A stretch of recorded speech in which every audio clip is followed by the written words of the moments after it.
అయ్యో మీరేం టెన్షనే పెట్టుకోకండి. మీ కూతురే నా కూతురు. ఒక అమ్మలా చూసుకుంటాను. మీకు ఎలాంటి టెన్షన్ ఉండదు. మీరు ధైర్యంగా మీ కూతుర్ని మాకు ఇయ్యొచ్చు. ఏంది ఇది ఇల్లు ఇంత గలీజ్గా ఉంది? మేమే రాని అనుకుంటున్నావా?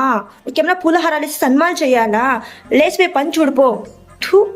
ఆంటీ ఏంద్రా అమ్మని పిలువు. నువ్వు నాకు కాబోయే కోడలువి. ఆంటీ కాదు పిలవాల్సింది, అమ్మని పిలవాలి నువ్వు నాకు.